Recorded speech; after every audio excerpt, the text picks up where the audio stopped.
Good afternoon and welcome to the Hoosier Huddle podcast with Sammy Jacobs. Rhett Lewis is joining us as well. Rhett, welcome back in. We recorded this podcast a couple weeks ago. We have another good hair day. Oh, look at you! But we Crushing had to wait. But I had an old guy moment and didn't hit the right record button. So let's try and remake this magic as we go on. So a lot of stuff has happened, but I want to go back and talk about the spring game. So we'll talk spring game. We'll talk the portal needs. Have they been met? And then we'll talk what needs to happen in the summer going into the season. Sig has made some comments this week as well with Greg McElroy. But first, Rhett, how are you doing? Good, man. Good. Fired up. I had a little time to recharge after a wild kind of 4 or 5 months of draft season in spring football, and now just kind of catching up on some things here in the summer and getting ready for when camp starts. Yeah, a couple IU Hoosiers drafted out into the Bay Area, right? Right. It looks like, man, the 49ers, a lot of IU fans could become 49er fans there as well. Yeah, no doubt. We'll get to that later this fall. Let's talk about the spring game. IU's spring game held way back in April. Yep. What were your initial impressions of the game overall?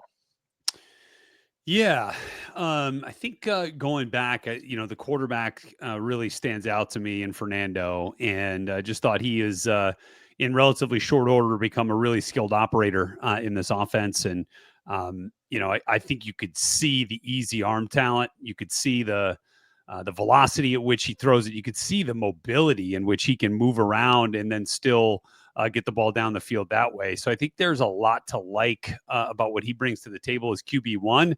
I think he is going to really bring, his brother along with him too. And so, the coolest thing about this is I think there's a real chance that you're having a Mendoza quarterback for like the next 4 years at Indiana, which is kind of an unusual but neat in this day and age of college football. So I think that's cool. I think, obviously there's some depth issues, or there were at wide receiver and then along the defensive front, kind of similar to where they were a year ago defensively. So I think overall, just really excited, about the continuity that this staff brings, and the commitment from the athletic department and from Kurt Cignetti to keeping key members of this staff together, like Mike Shanahan, like Bryant Haynes, and most recently, like Derek Owings.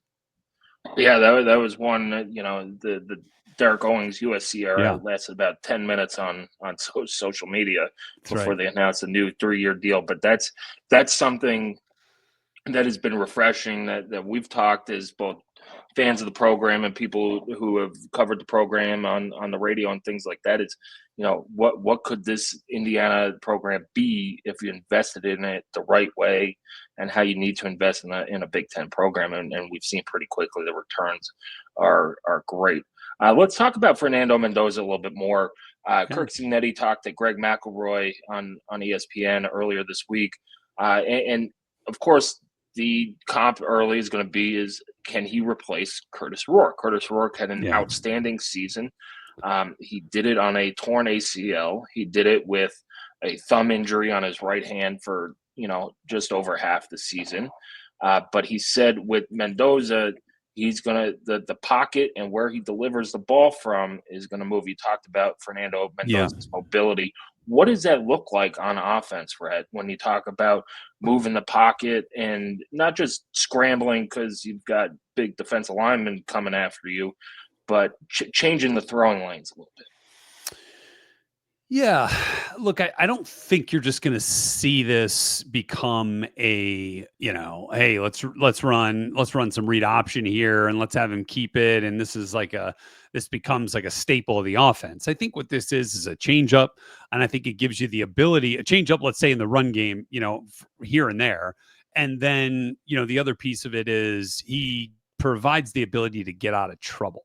I don't think that Indiana's going to become this dual threat quarterback offense, but it is going to feel a lot more like that than it did a year ago. Obviously, with Curtis's, medical and athletic limitations from a year ago. So I think what you'll see is The offensive line, which is vastly improved, and I know we'll get into that, but if they have some trouble in some games, you're going to have Fernando, not just be a sitting duck back there, which is a big part of it. So somewhere in between Curtis Rourke and Antoine Randall. Yeah, it's somewhere in between there. Yeah. So somewhere in between there. Let's talk about the offensive line, because Kirk Cignetti mentioned it in the interview with Greg McElroy as well. And it takes a lot to get a compliment from Kirk Cignetti. You saw it and you kind of hinted at it with Curtis Rourke during media day when he said he sleeps a lot better with Curtis Rourke at quarterback. Yeah. That proved to be true. This offensive line brings in Pat Coogan, who I think is the linchpin of that offensive line. He moves to center, which means you can move Bray Lynch back to guard. You bring back Carter Smith, who, he should be an NFL prospect next year. You bring back Khalil Benson, who he said in that interview, we know he could play. We're glad we brought him back. Yeah. And then Drew Evans, he said, is coming along nicely and should, at least he said that publicly. Yeah. If Drew Evans is healthy, the depth on that offensive line gets so much better. And then, you have Zen from Ohio State coming in as well. Another, when we talk about Indiana football in the trenches, it used to be like it was a JV team lining up against a college team size-wise. And now you get Pat Coogan is a big man. Zen Mikuleski is a big man. Carter Smith is a big man. You have an offensive line that looks the part. What did you see? I know it's tough in the spring game, but what did you see from this offensive line that could make it better than last year? And last year's offensive line was pretty good. Yeah, it was pretty good, comparatively speaking to the previous couple of years. I still have nightmares about the 2022 season. Goodness. And then it got better. Better offensive line. Yeah. And then it got better in 23 when Bob Bostad came along, and then obviously continued that upward trajectory last year. And I think it gets better this year. I think it's the strength of this team. I really do. And I think, as you mentioned, you've got NFL talent in Carter Smith. I think you can see that already. And I think it's only going to get better. And as Sig mentioned, he does have 2 years of eligibility left. So if you want to take advantage of that, he could. I don't know that he will, depending on how things really go this year, but we'll see. Coogan is an absolute stud. He's a war daddy. He's a junkyard dog. Like, he's what you want to kind of take that group that was already playing pretty well, the three guys, that had already been there, talking about Evans, Lynch, and Carter, and expect and demand more from them. And then obviously if Zen's over on the right side, Khalil comes back over, then they're like, oh, okay, like this is how we're supposed to play now. Right. And I think his fiery mentality, the way that he gets after it, I think will only serve that group well. And then, Zen stays healthy. I think you're in good shape. Had some injury concerns at Ohio State, but it looked like he got through the spring okay. And I don't know that you can count on Drew Evans right away. Maybe he's cleared, at some point closer to fall camp. But I don't know that you can count on that, which is why, having Khalil Benson, who has manned the right guard spot before for this team, that, and whether Bray or, Bray plays left guard, right guard, and, Khalil right or left, I don't know that matters a whole lot, but I think you've got options. And then when Drew gets cleared, you've got depth. And I think that's a really nice thing to have too. When one of these guys invariably, has to miss some time, you feel pretty good about the group that's stepping in behind him. Yeah, and Khalil Benson didn't participate in spring practice, right. Coming back from an injury, which led, I think it's to Johnny coming in and taking that spot too and developing there. Let's talk about the defense. Okay. Yeah, Rhett, the defense is something I'm very excited about. And we'll switch back to offense in a little bit for the receivers and tight ends, but this secondary, led by D'Angelo Pons, you bring back Amari Farrell, you bring in Devin Boykin from NC State, Rylan Gandy from Pitt, a whole bunch of talent coming in. Is this the strength of that defense? I think the strength of the defense is that you get a true playmaker and a foundational type player back at every level of the defense. Kyle Kamara up front off the edge, Aiden Fisher in the second level at the linebacker group. And I cannot remind and stress this enough to all the great Hoosier Huddle listeners and viewers out there. The linebacker position in Brian Haynes's defense is of the utmost importance. There is so much responsibility put on that group because of the way that he gives flexibility to the guys up front. Aiden Fisher and Elijah Hardy next to him is what it felt like, especially after another really productive spring game. Those guys have to be able to make it right, so to speak, at the second level. So I think having Fish back is just incredible for this defense. And then obviously an All-American and D'Angelo Pons in the back end. I'll be curious to see if we start to shift Pons inside into the nickel slot role at times, because I think ultimately that's where his future is in the NFL. And I think he could really succeed there against teams that have high caliber slot receivers.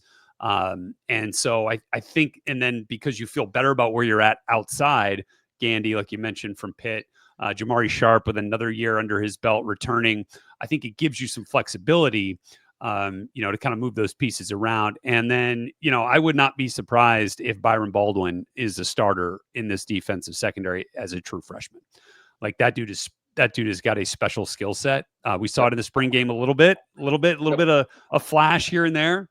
I think that dude is a stud. And then Amari Farrell, I think you'll see him back there as a post safety, as that free safety role, where he really kind of excelled once they shifted Terry Jones down to that rover spot about midway through the season last year and then moved Farrell back. I think he's found a real home there. He's an NFL caliber body type and player too. So excited about how to kind of make the pieces fit together there. Yeah, and you've got a couple young guys besides Baldwin as well. Sure. Jalen Bell looked decent, and Keontae Stewart looked pretty good as well. But Byron Baldwin is going to be the guy in practice. I think he's the crown jewel of that recruiting class. Without question. Yeah. Absolutely. And he's the guy. If you remember the scene of Rudy when Vince Vaughn says, "Well, this guy thinks it's the Super Bowl," and he said, "Well, if you had his effort and your body size, you could be an All-American." Yeah. I think that's the combination of Byron Baldwin's going to give it his 1,000% effort all the time, and he has the skill and great body skills. Type. Yeah, great skill to be an all-conference, all-American type of player as well.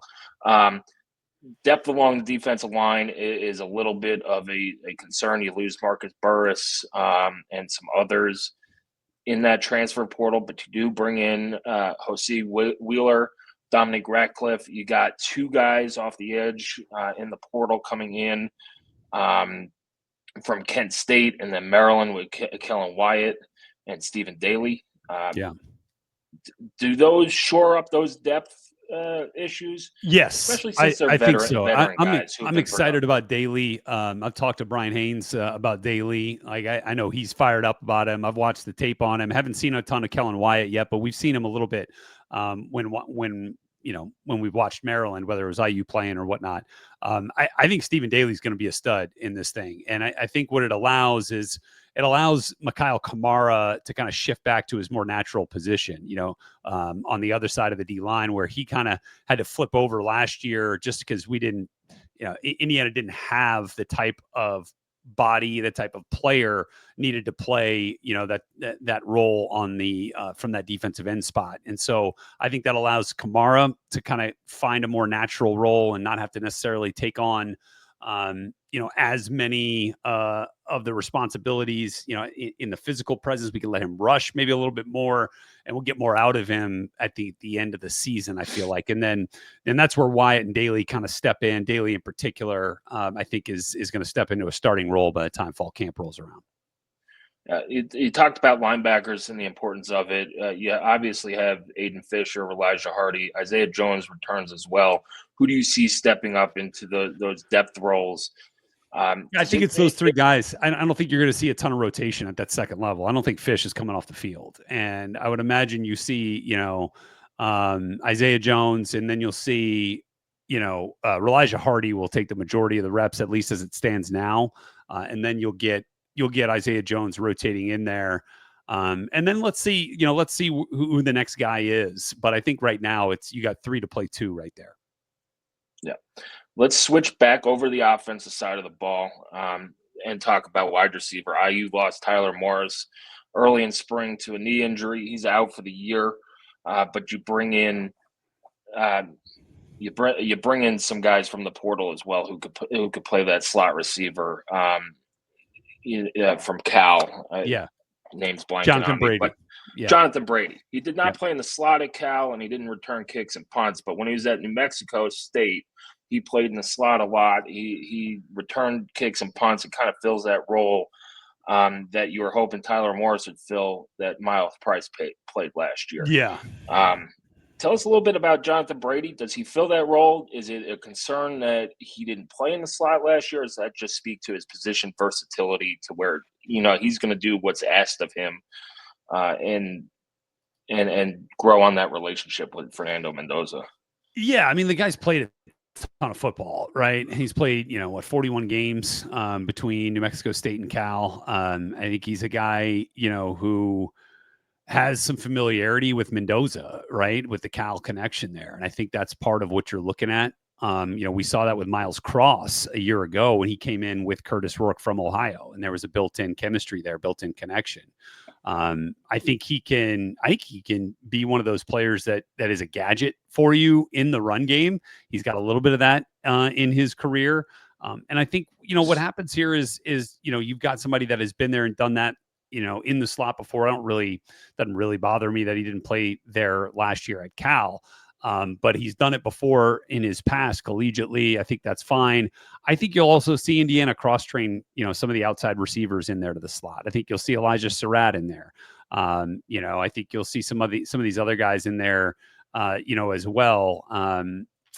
That just can provide, different types of matchup scenarios. Like you might even see an EJ Williams in there, to provide a big body speed threat to get him matched up, on a safety or on a slower footed, nickel corner. Like I think there's ways they can utilize guys in more than just like, oh, hey, he's been an outside receiver before, let's put him on.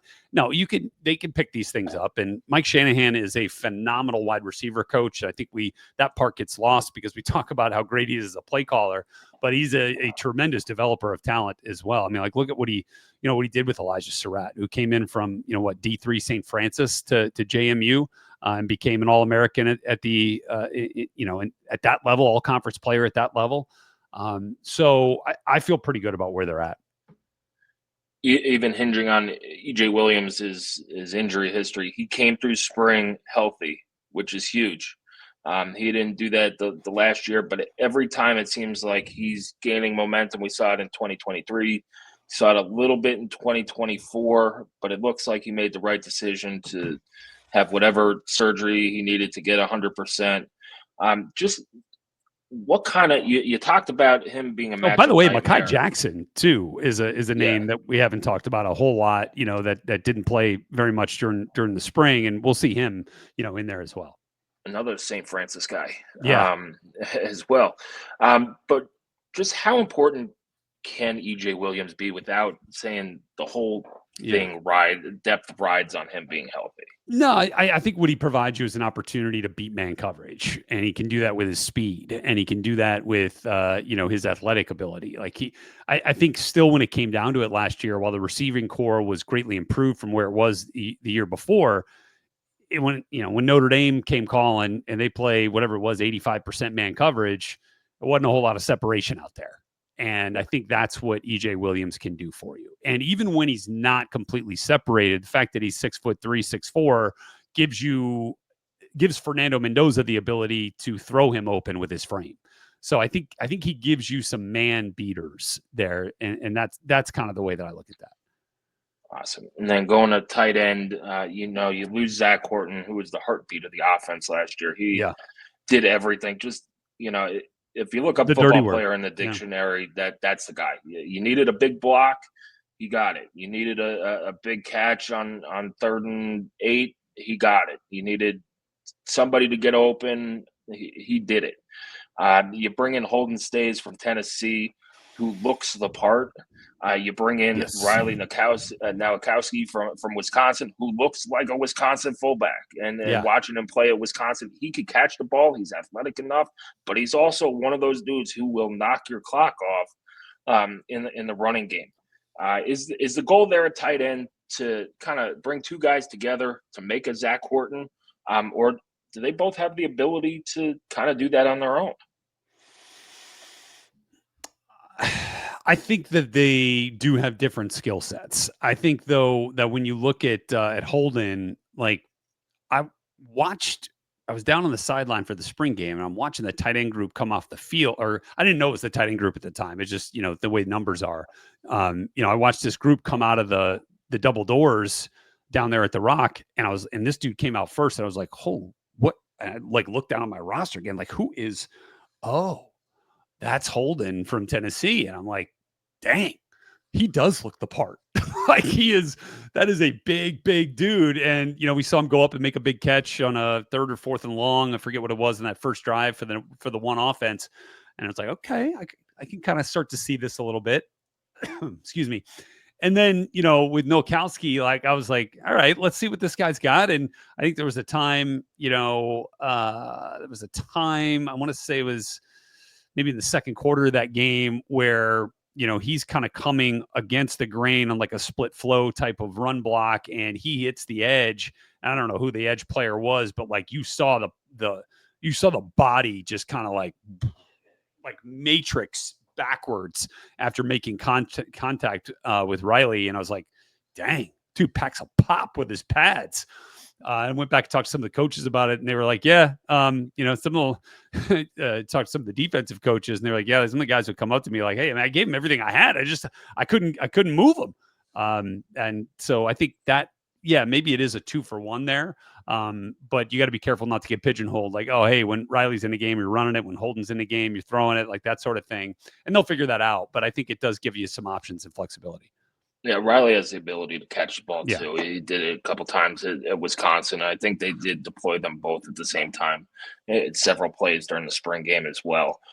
But the one thing I don't worry about is, how Mike Shanahan and Kirk Cignetti run this offense, because they do a pretty good job. That's right. Let's talk about next steps, Rhett. There's a lot of talk about Indiana is a one-hit wonder, and we've seen it. We've seen the rebound after 2020 back to 2021. You talked about Penix coming back and Tywin Mullen and Micah McFadden kind of had those All-Americans like that. And it did not go well. What makes this team different? And, did Sig set the bar too high? Is it college football playoff or bust? Or is it, if IU goes 9-3 and goes to whatever whatever toaster pastry bowl, that's the best one out there, is that a successful season? Yeah, I mean, like I think the expectation is college football playoff. Like once you've made it, like that becomes the new expectation. No one's like, shoot, hope we win 6 again. It's like, it's just not the way it goes. I mean, that was my expectation last year. I was like, shoot, let's get to 6 and then we'll see what happens after that. Right. We haven't been to 6 in a long time. And so now that, you've got this 11-1 season, 11-2 after the CFP, but I think what you're looking at there, especially if they expand the playoff, starting in 2026 is what it sounds like now, is 16 teams. Like, yes, that is without equivocation the expectation. And yes, there is disappointment if that does not get met.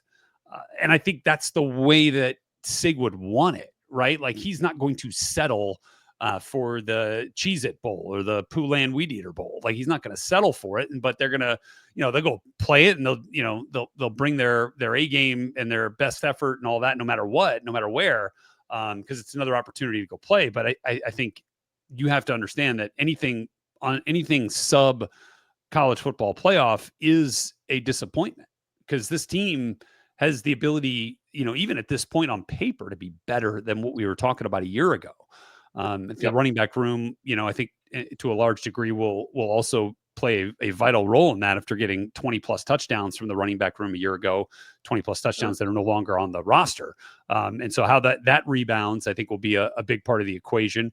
But I really think this is a CFP worthy roster. This is a CFP worthy coaching staff. You put that all together, this is going to become a CFP worthy year in and year out culture and program. Yeah, where I get hung up is all the politics in it. Like, you could go 10-2, 11-1, and be worthy of the CFP. And Yeah. they go, well, you guys lost by 10 points to Notre Dame last year, or somebody gets in the year of somebody and all that stuff, and you're left out. And that to me is disappointing that you get left out, but it's still a successful season. Now, would you like to go 12-0 or 13-0 and secure it? Yeah. But you're right. It's, it's CFP. I wouldn't call it CFP or bust. No, but but that's the expectation. That's the expectation is college football playoff. Like, look, if they're still going to play in, in Orlando on January 1st, whatever the heck the day is, I want to go. Yeah, I still want to go watch it. I want to go see it. I want to be a part of it because it's a big opportunity. It's a postseason opportunity, even though it's not the CFP. But I think it's because you did it year one, end the streak. Yeah. That bowl winless streak's got to go. Yeah, that's true. And that to me is if you're going off of a checklist that might, if you don't make the CFP, go win a bowl game, and that kind of sort of makes up for it. Yeah. And then drop 70 on Purdue too. There you go. That too. All right, Rhett. Any final thoughts going into the summer? Yeah. Just, praying for health, got to stay healthy, and got to be at full strength, when camp starts. And then obviously, got to maintain that as it goes. But excitement builds. It continues to build, and hoping my Big Ten Network crew will get us back to Bloomington a bunch of times again this year. It sounds like IU is going to have a bunch of NBC games from what I'm hearing. They didn't have any last year, right? They had the UCLA game was NBC, and then right. the Michigan State was Peacock. But it sounds like IU is now, you're sneaking into some good games with Illinois. Yeah. Michigan State's coming to town and things like that. So yeah. So we'll see. Hopefully, Big Ten lets you roll in for. I would hope so. Another game. Hopefully, another big win. Maybe it's at Autzen Stadium again, where I've already won once with the Hoosiers. So there you go. You got to get Sig to talk to them. Tell them they need Rhett's lucky charm. So anyway, thanks, Rhett. Tell the folks where they can find you and what your next projects are. Whew, man. Taking some time right now, but hopefully, we get the Big Ten Network crew rolling again here this fall. And then probably not going to be on NFL Network much until training camp starts, which I'm excited about. And then, we'll have various Sirius XM opportunities on College Sports Radio and NFL Radio over the course of the next couple of weeks, but and fired up for a little bit of a rest and just enough to regroup and then go full bore, 7 days a week for the football season, man. Like I know you are too. All right. Thanks, Rhett. Get some rest. You stock Talk up soon. on Celsius, and we'll see you in the fall. All right, bud. Talk to you. See ya.